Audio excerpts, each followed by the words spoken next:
అంతర్జాతీయ ప్రమాణాలతో హైదరాబాద్లో కేఎల్ యూనివర్సిటీని ప్రారంభిస్తున్నామని ఆ సంస్థ వైస్ ప్రెసిడెంట్ కోనేరు హవీష్ తెలిపారు.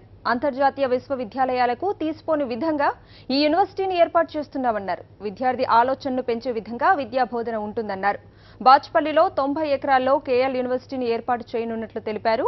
ప్రపంచంలోనే ప్రఖ్యాతిగాంచిన ఆర్కిటెక్ట్ కంపెనీతో యూనివర్సిటీ డిజైన్ చేయించామన్నారు. 2018లో పూర్తి స్థాయిలో నిర్మాణం పూర్తవుతుందని హవీష్ తెలిపారు. 2017 నుంచే అడ్మిషన్లు తీసుకుంటామని తెలిపారు. మా ఈ హైదరాబాద్ క్యాంపస్ ఎస్టాబ్లిష్ చేస్తున్నామండి ఇంటర్నేషనల్ స్కేల్లో. సో బాచ్పల్లిలో కుక్కట్పల్లి నుంచి 3 కిలోమీటర్స్ అవేలో మనం ఈ క్యాంపస్ అనుకోవడం జరిగింది. లాస్ట్ 5 ఇయర్స్గా మనం ఈ క్యాంపస్ని మనం ఎకరా బై ఎకరా కొనుక్కుంటా ఒక 90 ఏకర్స్ చేసాము.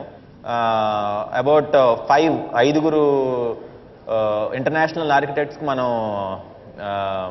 మనం ఫీజ్ పే చేసి మనం డిజైన్ చేయించాం. అందులో మనకి ఒకళ్ళది చాలా బాగా నచ్చింది, వాళ్ళతో ముందుకెళ్తున్నాం. ఆ కంపెనీ పేరు వచ్చి వుడ్స్ బ్యాగెట్. వాళ్ళు వచ్చి మీకు వరల్డ్లోనే 7th బెస్ట్ ర్యాంక్డ్ ఆర్కిటెక్ట్స్.